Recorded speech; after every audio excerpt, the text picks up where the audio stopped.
Okay, so one of the things that we deal with all the time is dentists come to us and they want to do marketing because they want to drive more patients. But the problem is rarely on the marketing side of things. It's usually the customer service, the way the phone calls are handled. That's really where a lot of the problems are. Now, Alex, I know you have done marketing. Your father was a dentist. You initially came in, you try to help him grow his business. And I wonder if you could share that story of what did it really take to actually increase patient flow? Because I think a lot of dentists are under this illusion that if you just sprinkle some SEO on your business, it's going to somehow change everything. And that's not really where the problem lies. Yeah, thanks, Nick. I think this is the model of pay and pray.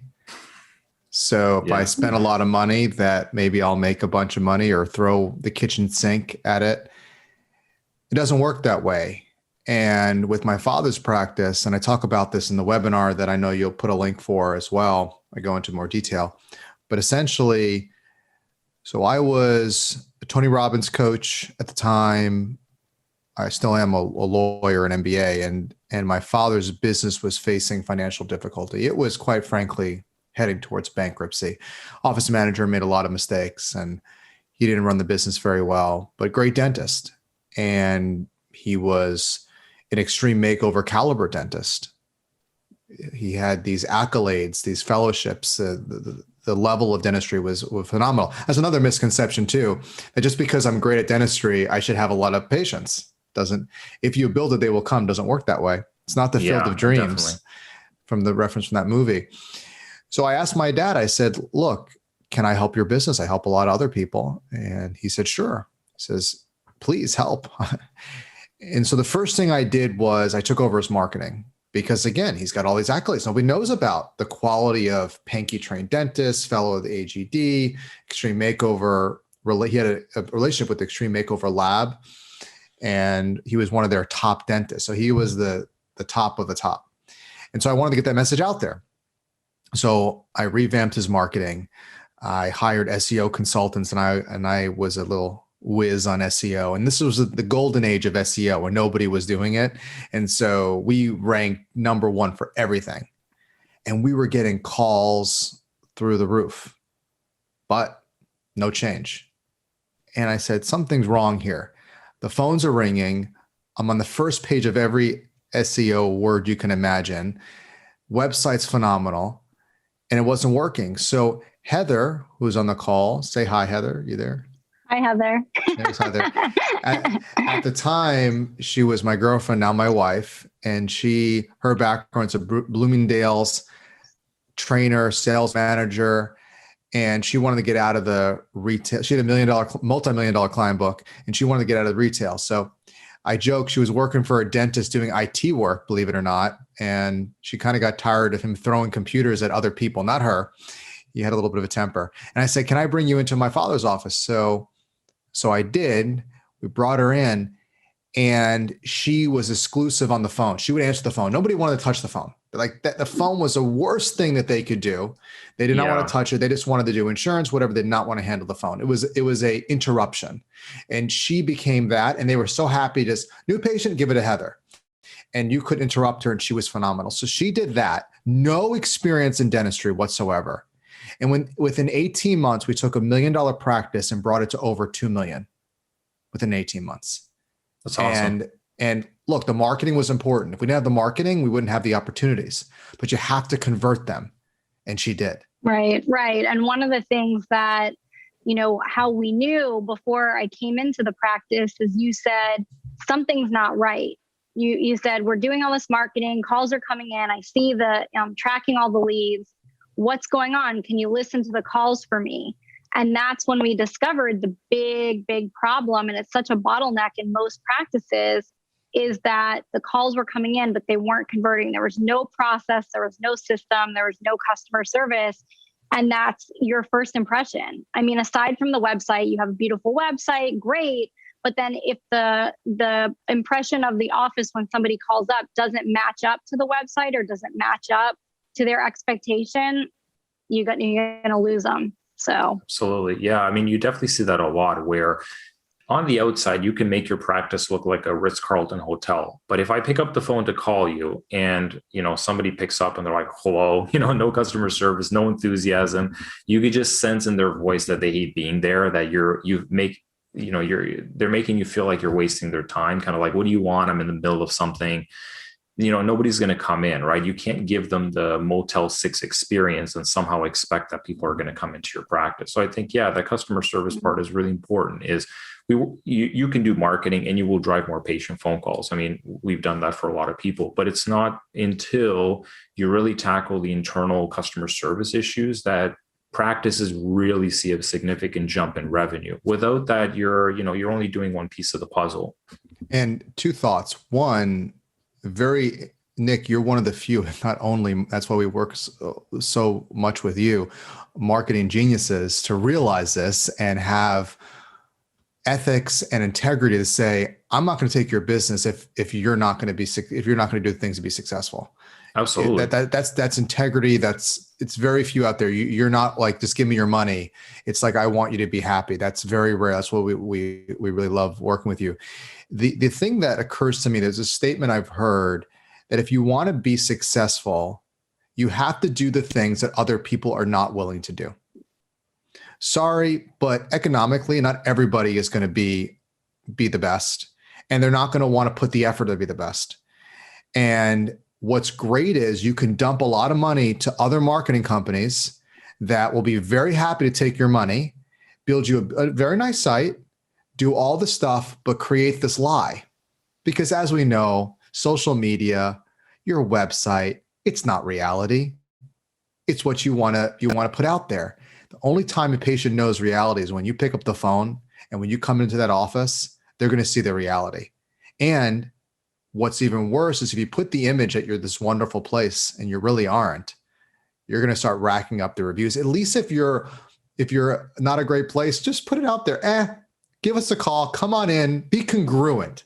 We're not going to put a lot of time with you, whatever it might be. And this is what you're going to get. And that's what it's going to be. But if you put out there that you're a great practice and you care for people and you do all these things, you better back it. But the point is this: everybody wants that silver bullet. Everybody wants that edge. And you can't just buy yourself out of it. You have to do the hard things. And dentists that are listening, that starts with you and your leadership. And I'm sure we'll talk about this in other videos as well.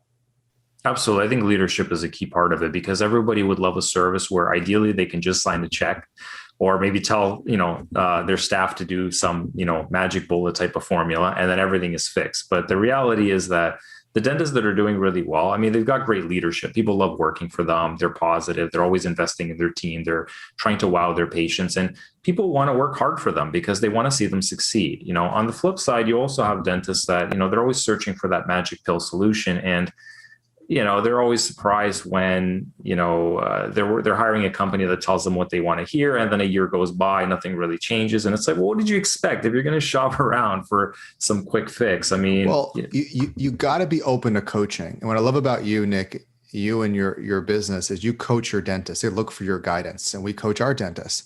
You have to be open to coaching. And I had this realization as well recently. You have to go in with proper expectations. You got to understand, to be successful, it's going to be a grind. It's going to be a grind.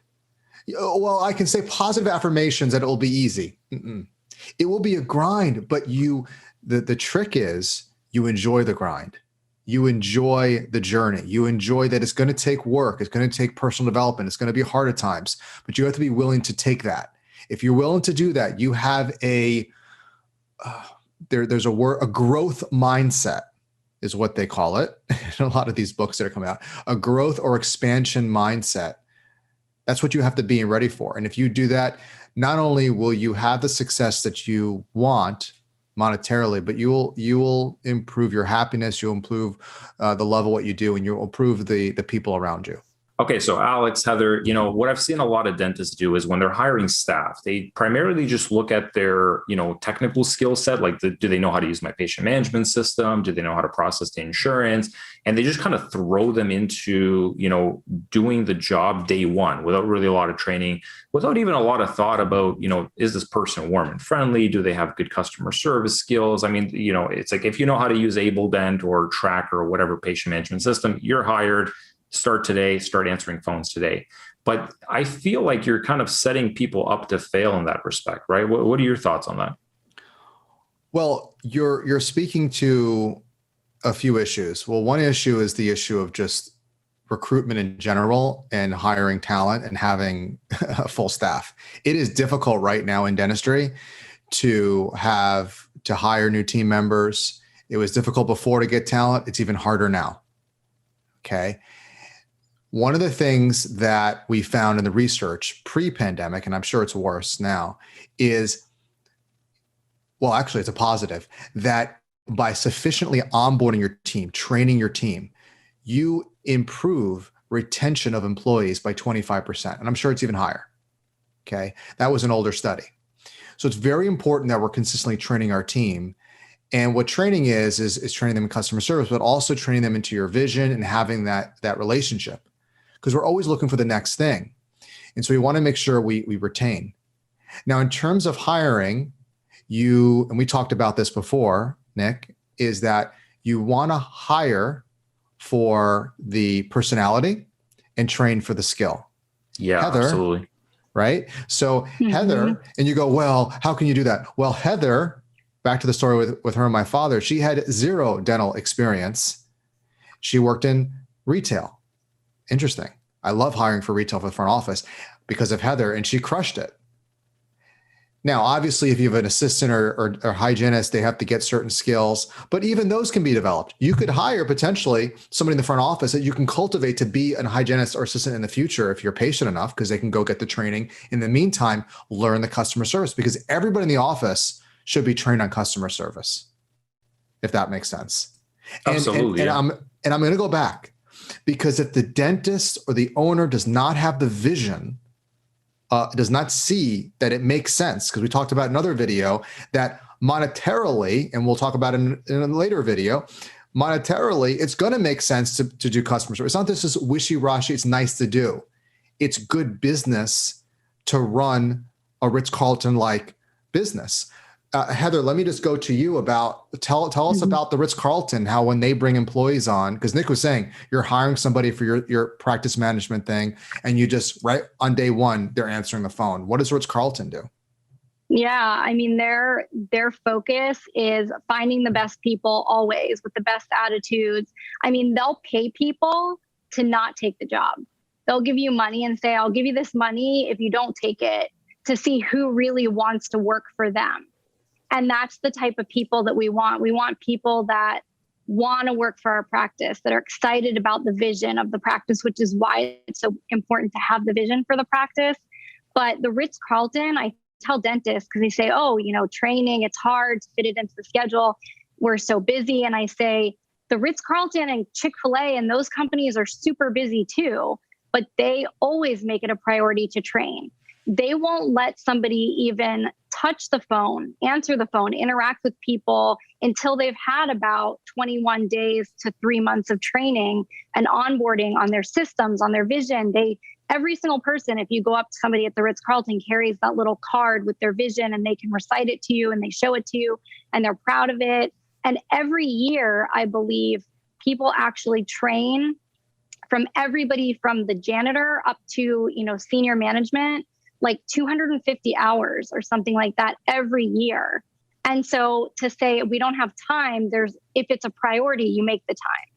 Yeah, I mean, it's that whole sharpening the saw kind of problem, right? Because I think it was your book that I read this in, but there was Ritz-Carlton had done a study and trying to figure out, we've got this group of customers that were longtime customers of our hotel, and for whatever reason, they decided to start going to other places, right? And they're trying to figure out, well, what is it? Like, did we do something wrong? Like, was it the room? Like, what happened? And they found in their research, and they interviewed, like hundreds or thousands of people, they found that in the vast majority of cases, like the leading factor was somebody they interacted with on their last visit made them feel like indifferent. Not that the service was bad or the room was bad or anything like that. They just like somebody that they interacted with. Could have been the person at the front, the concierge, somebody who's cleaning the room, doesn't matter. Somebody that they interacted with made them feel like, I don't really care, right? So you think like they were losing, of the patients that basically, or the customers, Ritz-Carlton that were switching over to other hotels, something like 60 to 70% of them, the reason was that simple. And you imagine in a dental practice, I mean, I've seen cases where people come in, no one even looks up to greet them and say hello. They're busy on the phone, or they talk to patients kind of like, hey, I'm in the middle of something else. What can you call me back later? The funniest case I've ever seen was we had a practice get a call on Friday. It was about 4:30 p.m. and this office closes at 5 o'clock. And this was a new patient, just moved to the area, called out, they Googled the practice and wanted to book an appointment. And the receptionist told them, I already turned off my computer. Can you call us back on Monday? And obviously he said, okay, right? And no, obviously he never called back. And you see a lot of cases like this where, the practice is investing so much money in marketing, but no one's even paying attention to what is happening on the phones. Yeah, I think that what you said before is they're hiring, for if they do the practice management software or if they, understand the insurance. And I think that's really common in offices because they're like, well, I don't want to train on those things. But those things are things that you can easily learn. There's courses for insurance. There's courses for the dental software that you can find. But as you said, you can't train on the personality. And what happens is when you hire those type of people that want to focus on processing insurance or want to focus on, whatever the tasks are, you're getting more task-oriented people instead of getting people-oriented people. And when you find team members that we call them having the woo factor, which is the ability to win one over, that you need to have a really strong woo factor for admin, especially because they're interacting with people all the time and they have to be more people focused. Like for me, I'd much rather talk to somebody on the phone than process insurance or do a spreadsheet or whatever. I'm like, give me all the people. I want to talk to them. I want to help them. Those are the types of people that you want to put, for front and center for the office. Yeah, and I think that what Nick is showing is any break in the chain, it messes it all up. So we can't say we're just training our front office because if they get a bad experience somewhere else, it's not going to work. You can't just say, well, it's good customer service on my website. It's not enough. It's got to be everywhere. The other thing, because retaining talent and hiring talent has been so important, we actually, I don't know if I even told you, Nick, but we actually, this is about a year ago, is we launched a recruitment service. We recruit for the United States for positions, but we also run quarterly live, basically HR hiring courses that are, and we actually have people in the Netherlands and Canada, all over the world, that we teach them the process of hiring, including personality profiles and all those sort of things. So, and part of the reason why we did that is because so many people said, well, I can't train because I don't have the right staff. It's an excuse. Of course, you should always be training, but we say, okay, well, we'll help you hire them, because you should always be. A lot of dentists they're always like, oh, I got to hire again. It should be like, this is an ongoing thing. This is just like, it's just running a business. There's no emotion necessary. It's here we go. We have an opportunity. It's a business decision.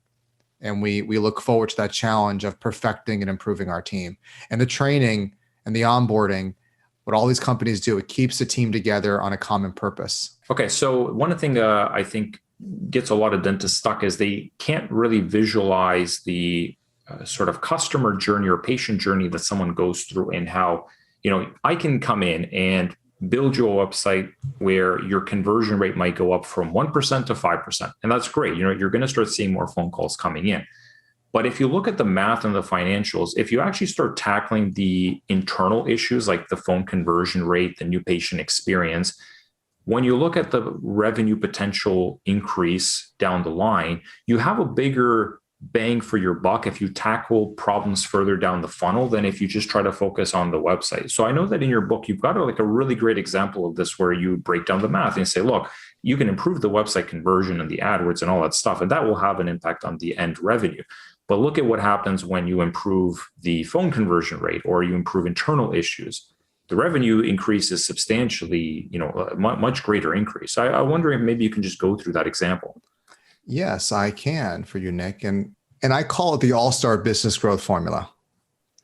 And this is something I adapted from my time with Tony Robbins, is that basically there's one way you're starting with business. You're getting some form of marketing, internal marketing, external marketing, referral marketing, whatever, or insurance.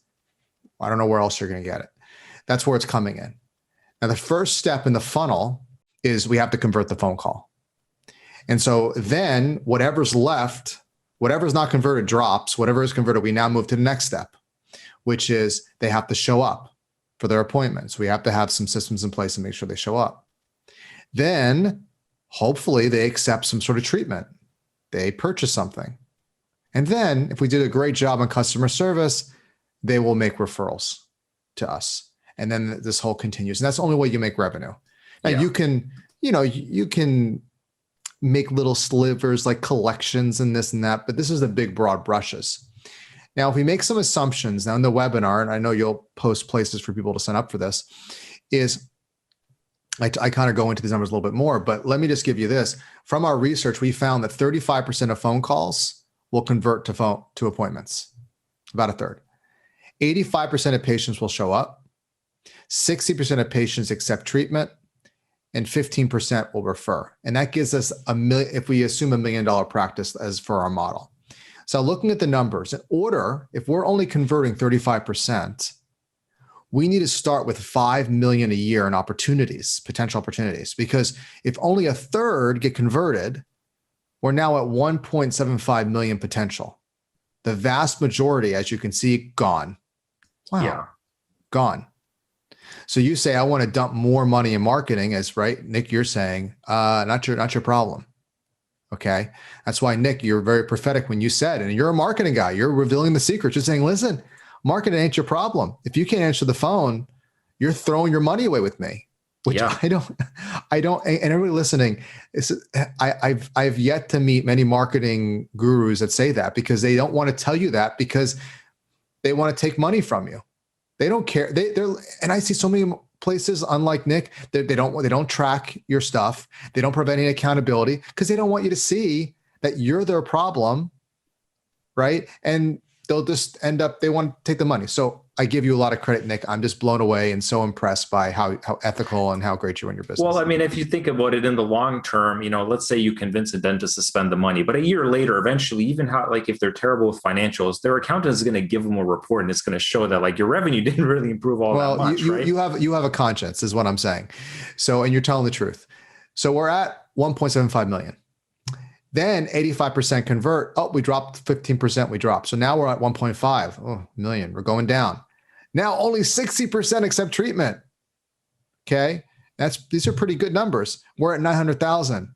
And then, okay, we have some people like us, 15% refer from that base. We're at $1 million. So we had to start with 5 million in opportunities, and we only got 1/5 of it at the end of it. So we say, okay, the power of incremental improvement. We don't have to go crazy. Let's say we can improve 5% net each area. So our call conversion goes up to 40%. We're at 2 million. Our broken appointments or show up rate is now from 85 to 90%. We're at 1.8. Our acceptance rate went to 65, 1.2 million. Our referrals went from 15 to 20%. We're at 1.4 million. So incrementally improving each area of these customer service practice management skills, we increased our business by $400,000 or 40%. And then just for fun, let's go crazy. Let's say we improve 12% each area. Call conversions down 47%. Less than half of the phone calls we're converting. We're at 2.4 million. We can do even better than that. 97% show up. Good, strong show up rate. 2.3 million. 72% accept treatment. Okay, we're at 1.6 million. and 26%, about a fourth of the patients refer, we're at $2 million. We doubled our business without spending a lick more on marketing by just incrementally improving each area by 12%. And as Heather mentioned in another video, this is when we say, I don't have time to train, I don't have time to train. It's all our schedule. We teach pre-blocking and block scheduling. Our schedule is a reflection of our priorities. And we just showed you here, Nick, is what you were alluding to as well. We showed you here, you can double your business incrementally, or even go up hundreds of thousands of dollars by making customer service a priority. So now when you invest with Nick on marketing, it's all gravy. You're getting a lot more for what you invest. Yeah, I mean, marketing often is a catalyst, right? Like you're putting, adding more fuel to the fire, you're adding more gas in the gasoline tank. But, if that internal engine doesn't work well, it doesn't matter how much fuel you put in, it's not really going to go very far. So most dentists we speak to, we ask them, the questions that honestly, they should all know the answer to. So you ask them things like, if 10 people call you on average, how many are you actually going to book for an appointment? They have no idea, right? And I can confirm the numbers. Usually when we start with a practice, on average, it's about 1/3 of new patient calls that they'll book into, actual appointments.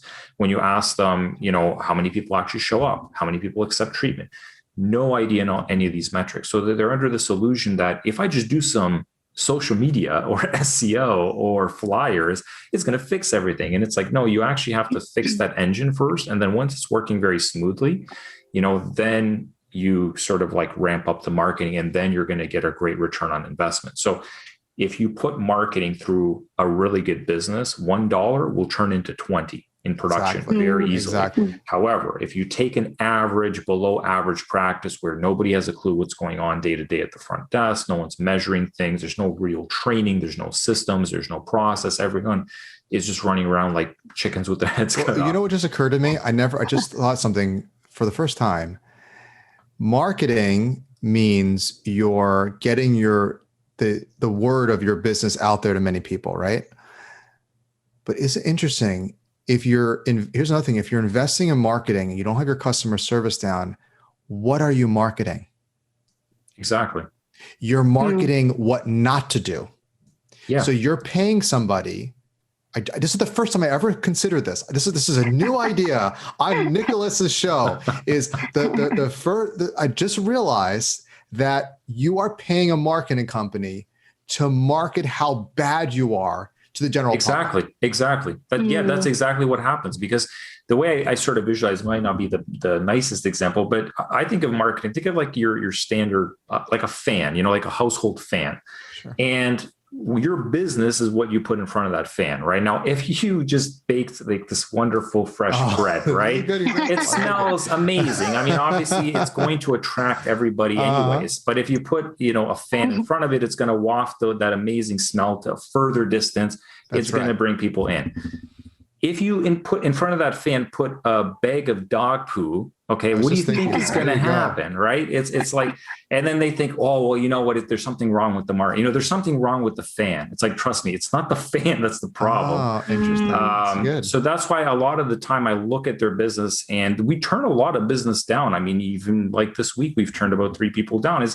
When you look at them, I say to them, sometimes it's like, you're a bit too early. You need to work on your reviews. You need to work on your customer service, because you're going to pay me money and I'm not going to be able to help you grow, because that's not really where your problem is at.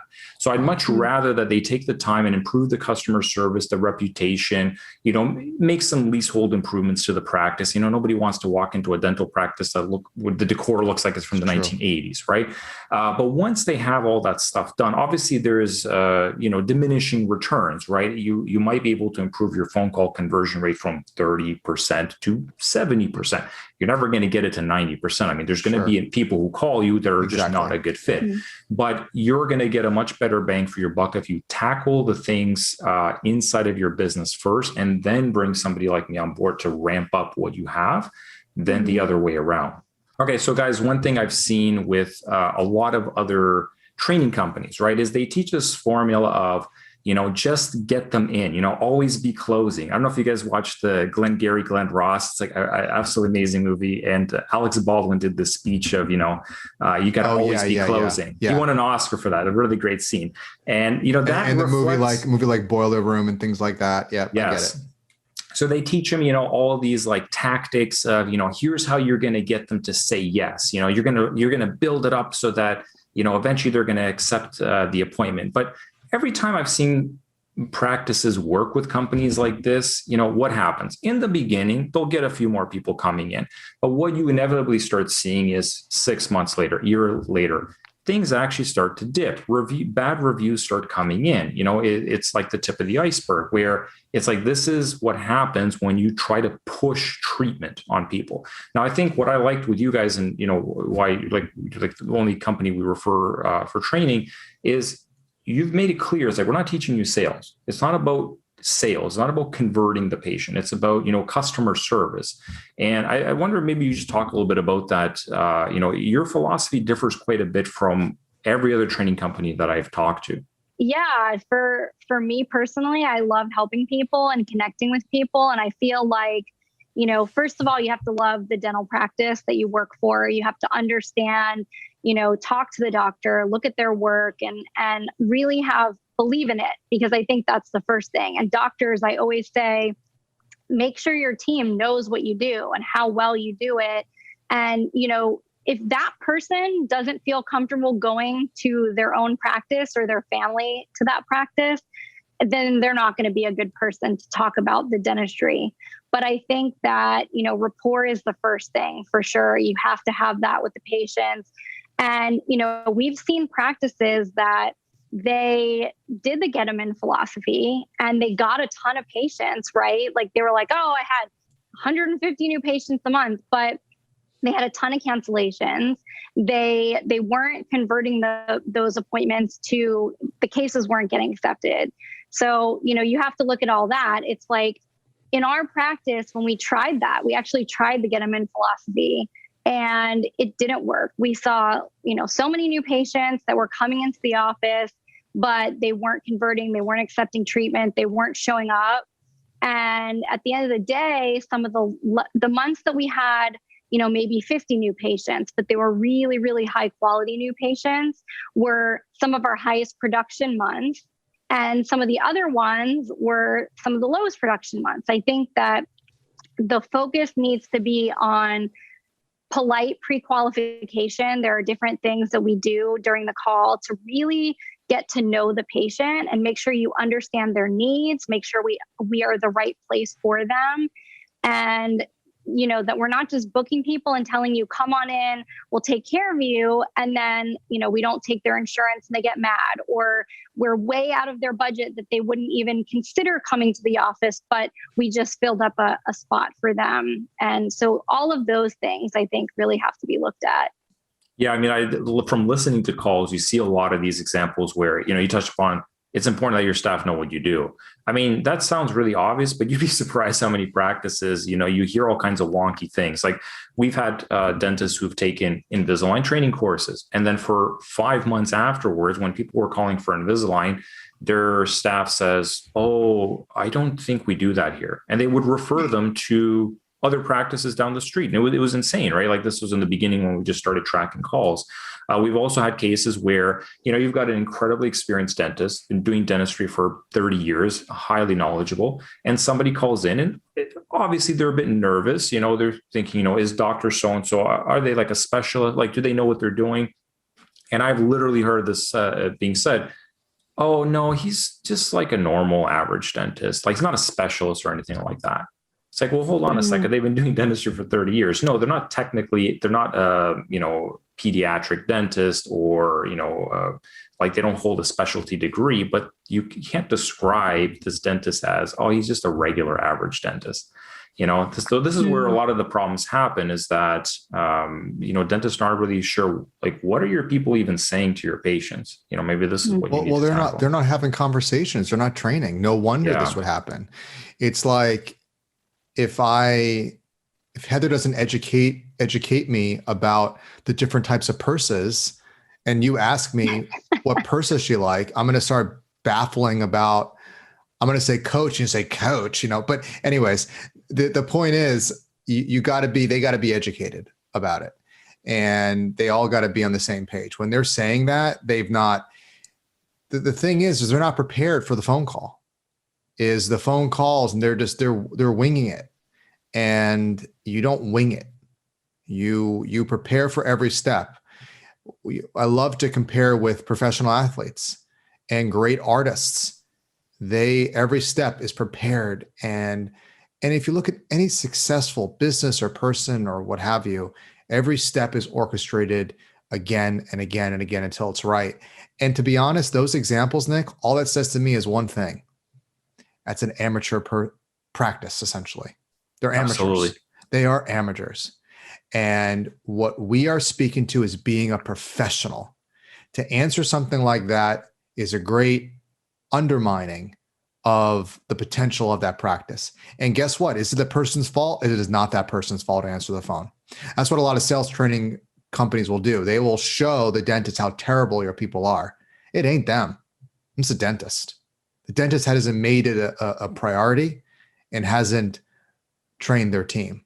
So it's very rarely the team member, unless they have a crummy attitude, don't want to be there and don't want to learn. That you can't do anything about. They got to go. Yeah. Okay. So guys, one thing that we see stump 95% of dentists that we start working with in the beginning is people will call, right? Like we get them to the website, they pick up the phone and they call the practice and, say, hi, do you guys do Invisalign or do you guys do dental implants? And the staff member says, yes, we do. Are you looking for Invisalign? It's like, well, I didn't call to order a pizza. So yes, I think that's what I'm looking for, but they don't know what to say. So the patient inevitably asks, okay, what do you guys charge for implants? And it's at this point that 95% of dental staff have absolutely no idea what to say. They either just flat out give them a random price and the person says, okay, thank you. And, hangs up, or they give them the sort of runaround of, I can't tell you anything. We're not allowed to tell you anything. You have to come in for a consultation. And it makes the person feel like you're not being honest with them or genuine. You're just trying to sell them on something. But you guys teaching your great call process, something that, we learned, a really great formula for how to tackle these sort of situations. I wonder if you maybe just jump into a little bit, maybe talk about how to handle things, these types of calls. Well, that's going to be difficult in less than 3 minutes. I certainly would recommend they go see the webinar. And obviously our program, we spend probably 9 hours in that one subject. But essentially, not on implants, on how to respond to these type of questions. Yes. But essentially, this goes back to we have to rehearse and train. And even if I gave you the exact thing to do, it ain't going to work unless you practice it. One of the things we talked about in another video is sales and why sales doesn't work, because sales can be manipulative. And also the sales approach. When I say sales in general isn't bad, but it has a negative connotation in terms of, especially in dentistry. So that's why we avoid that word. And so when the other issue is script, give me the script. Tell me what to say when this happens. Problem with scripts is they sound scripted. And if I give you a script and you change the process a little bit, you're in trouble. You ever get when you call Google or some of these places and you're not getting an American or somebody from Canada, you're getting somebody, and this isn't a notch to their intelligence or capabilities. It's just we know they're trying to cut costs. So those people are not well trained, and it's fun. Well, I don't say mess with them, but if I ask them a question off their script, it's like a robot cannot compute. They don't know what to do. They're not trained for that. They're said, read this script and do this. They'll say like, oh, I can help you, when I know they can't help me. Oh, I can help you with this. And I know they're not going to, don't say that. It's not like you just said, I'm calling for Invisalign. Are you calling for Invisalign? So these are things that we really need to have training time. There's no quick solution for it. Now, instead of scripts, you should learn a process for handling it. And Heather can review the great call process momentarily, just a little bit. And you can learn more about it in the webinar and obviously in great detail in our coursework that we provide. So the great call process, and then there's also the idea of, and you're right, Nick, we kind of found, and Heather, you can speak to this, a solution where you don't immediately answer their question, but you have to answer it because they called and asked a question. We either go one way, we answer it to just get them off the call, or we don't answer it because we're trying to manipulate. There's got to be a middle ground. So Heather, tell us a little bit about that and maybe the great call process. Right. Quick interview, quick Yeah, I mean, I think a lot of offices, they get caught in that limbo situation where they're either like, I can't give you a price, and then you're basically telling them no right off the bat, and that breaks rapport immediately, and people get defensive and they don't understand, why can't you? And the trust is broken. So there's like something wrong with this office. Like, why are you hiding this? And then there's the other where there's no rapport whatsoever. It's just completely transactional. I say the team is almost like robotic, where they pick up the phone and then it's like, what do you charge for this? And I think the misconception when they hear somebody calling and price shopping or asking the price is that, oh, here's another shopper. They just want the price. They're going to just choose the cheapest office and then they're going to go somewhere else. So why should I even bother getting to know them? But the thing is that most patients, they don't know what else to ask. That's like, they think it's that dentistry is a commodity, just like anything else. And so when they call up, they're like, well, what do you charge for this? And until we find out what are their needs, like how can we really help them and serve them? Maybe sometimes they call and ask about insurance, and, we might not take their insurance, but find out later down the road that they don't care about that, or they don't have, doesn't matter. So there's all these different things. And I think for All-Star, the great call process is we want to find out who they are and how we can best help them. So if they're calling and they're asking about a crown, or if they're asking about a veneer or an implant, it's like, great, like let's get them to kind of pause and back up a few steps and say like, thank you so much for calling. I'd be happy to help you with this. Can I ask you some questions so I can better assist you? And that allows us to take polite control of the call. That's what we call the transition statement. And we can then ask them some important qualifying questions like, who is this for?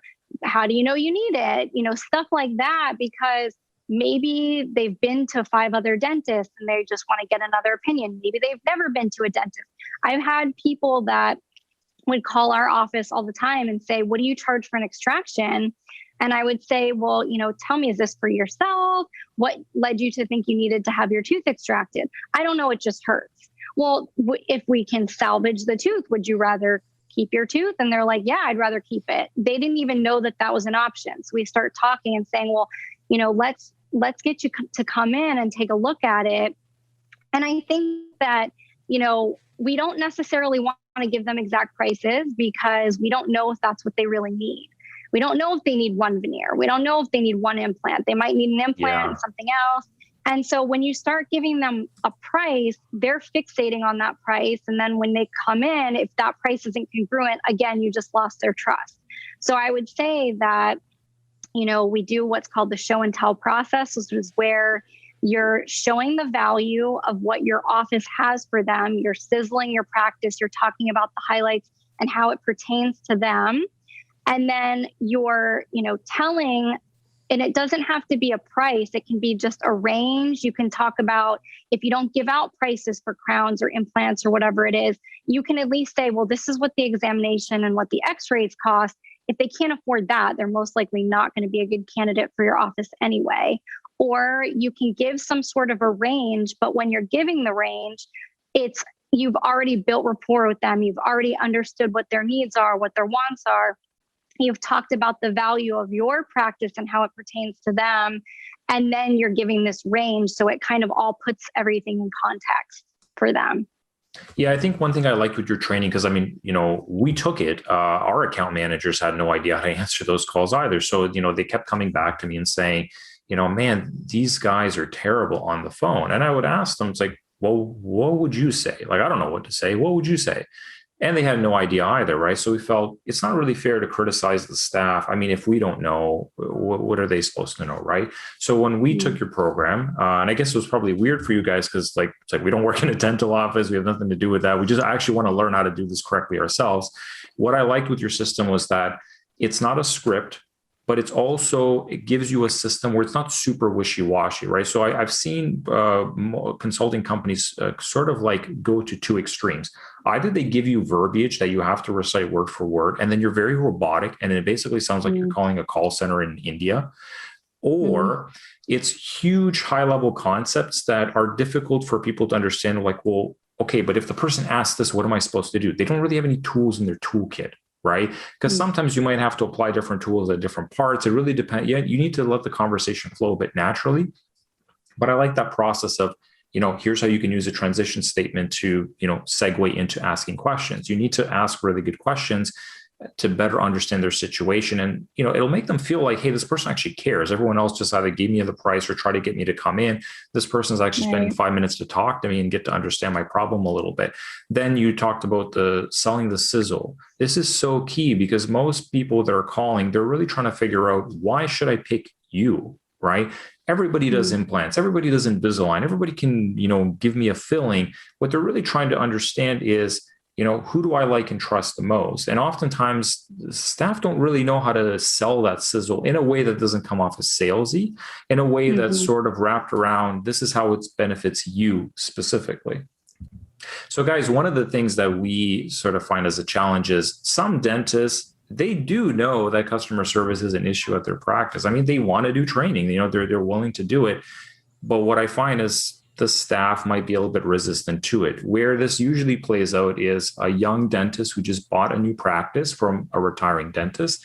And usually when you buy the practice, I mean, you don't get to interview the staff because the staff don't know the practice is being sold. So once they bought it, they sort of inherit the staff. And sometimes, they've been doing things a certain way for 20, 30 years. And they say, well, with Dr. Smith, we never had to do it this way. And it's like, well, Dr. Smith was about to go bankrupt. So that's why the practice got sold. So how do you deal with, let's say the dentist is on board, they want to do training, but they're getting pushback from the staff. Do you fire them? Is this a leadership issue? How do you tackle this?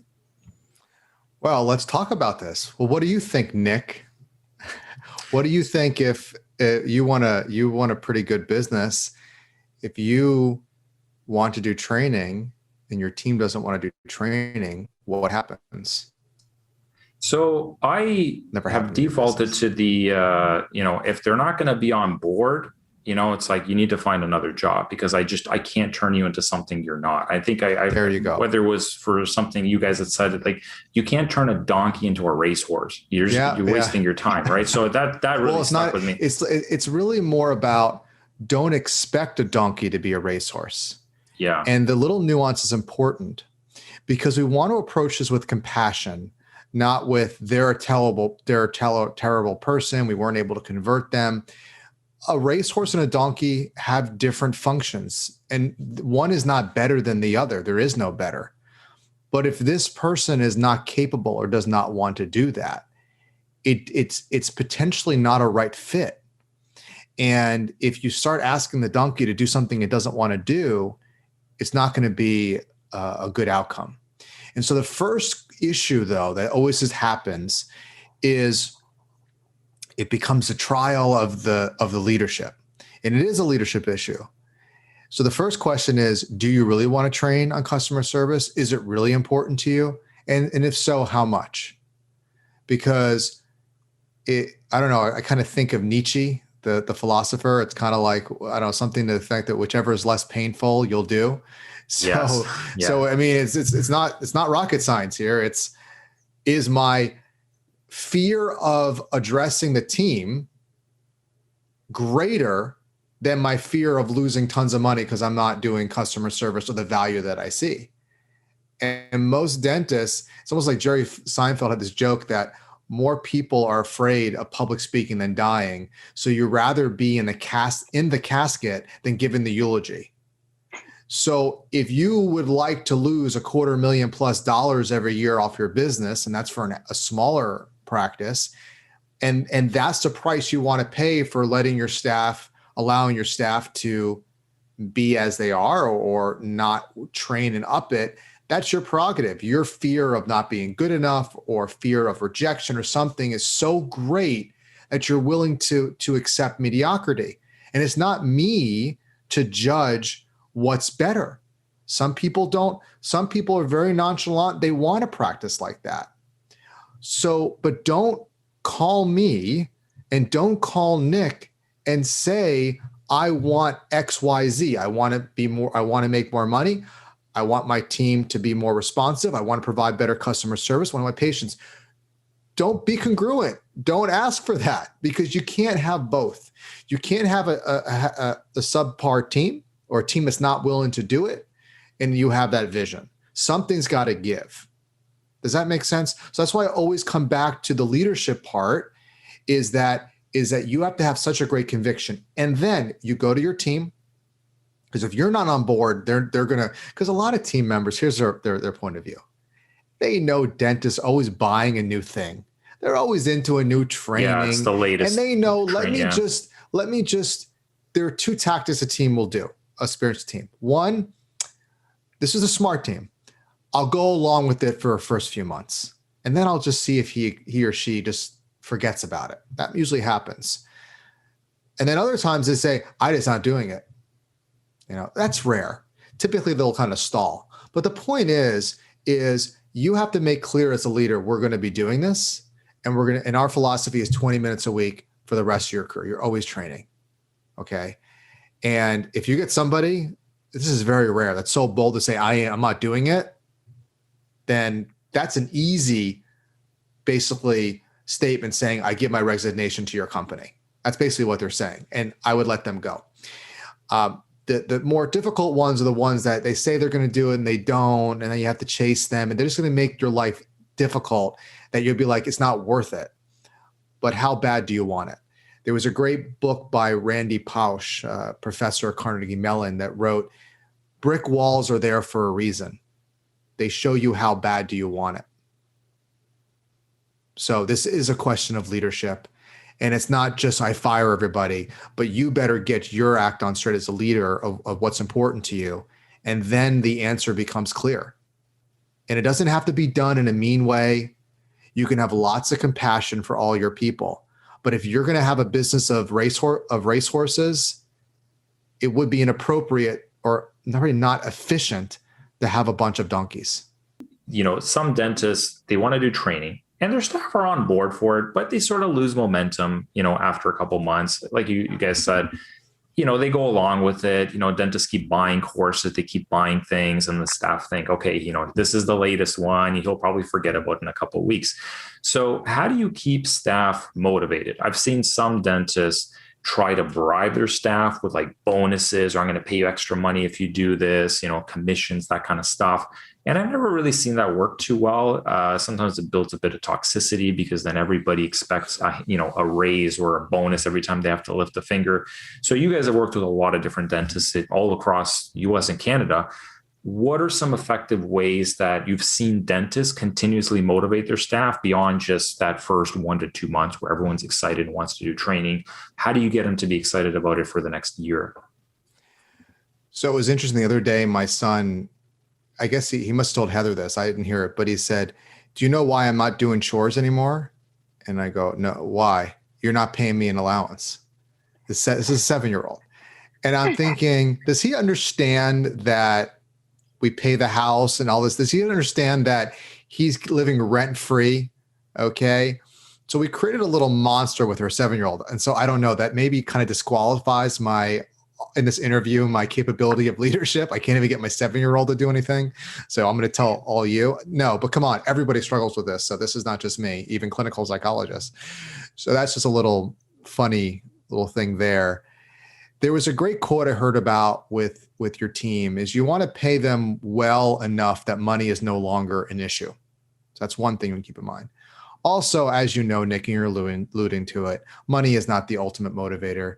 I heard a study recently, I think it was like number 6 or 7 of the major things that people want in a job. It's going to be it's going to be camaraderie. It's going to be acknowledgement, appreciation, something you belong to, something that inspires you, especially the new generation. The newer generations are less motivated by money. They're motivated on being part of something. They have ownership in something. So we can go on for hours, but it comes back to this whole leadership issue. It is about what you're setting your vision to be, understanding emotional intelligence and human psychology, and understanding, and that they have an understanding with you that bonuses sometimes in these games are a manipulation that the dentist or the owner is doing. You're manipulating your team, and they're playing it with this game. I give you this for this. I give you that for that. And I do that with my son sometimes. And I end up I'm in like 10 manipulations with him and I, and it gets very confusing where I go, okay, enough of this. I love you. Just do it. But just do it. Okay. I brought you in this world. I can take you out. No, just kidding. But I got to bring down Heather's easy on him, but enough of this already. Come on. We're not doing this.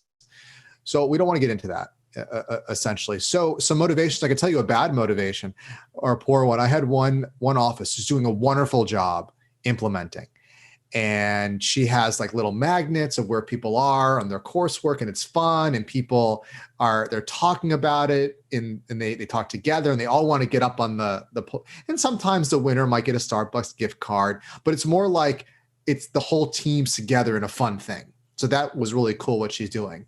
One part I thought was a problem. This goes back to, I don't know, in a prior episode, we talked about Seinfeld joke, but if you won, you got to do a 5-minute speech in front of your entire peers.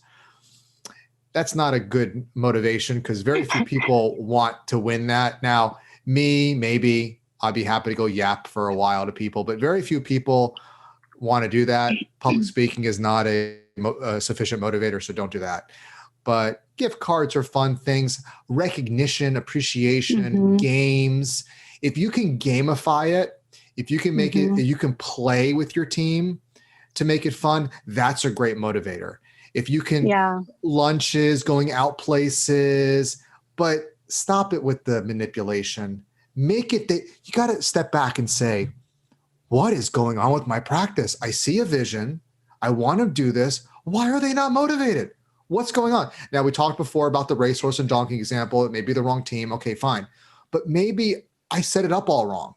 Maybe I created the monster. And I need to sit back and say, it's the carrot and stick. This is what it's going to be.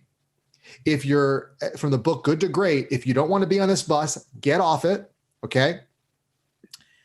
And then you go, now that we're all together and we're on the same page and we all love each other, we're going to have a fun time together. We're going to train and have fun. We're going to make more money. And we make more money. Guess what? That's going to go to your salaries. And we're a big fan of group bonuses. As we all do better, we all benefit. Maybe we'll go to Hawaii. We'll do something fun. What do y'all think? Great. Those are big goals, but we'll also have some fun things that go on. We'll play. There's a great book called Fish, and they talk about toxic workplaces and how to improve it. And one aspect is to play with the team, play with your patients or customers. So maybe this gives you a little insight, Nick. I mean, again, this is a motivation theory. There's a lot there, but certainly we can point out what not to do. But I would summarize essentially is set your vision, be committed to it, and have fun, and let your team have fun with you. And make it a, you look at the great companies, they are proud to be part of the company. They wouldn't dare, they would love to train. They would love to do it. And if they're not having that love, like my son is waiting for the paycheck to do something, then we probably, as one of my first great teachers taught me, is you probably set it up wrong. If you didn't set it up right, you got to go back and get step one. This is what we're doing. Set it up right. Yeah, even in my personal experience. So I started in IT years ago, and we worked for a local computer repair shop, and morale was really low because the the business owner never really interacted with us. There was never any sort of appreciation, and there was a lot of staff turnover inevitably. And their solution for this was to create this really complex bonus system where if you sold X amount of extra hardware, you would get a 2% bonus on this and that.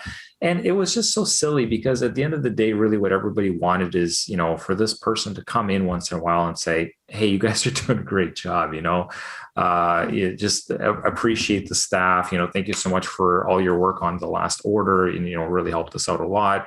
That's it. It wasn't like an extra $20 bonus every month or every week was really going to somehow change my perception of this business. And I think a lot of people, they set up the system where, these bonuses end up creating more problems than they fix.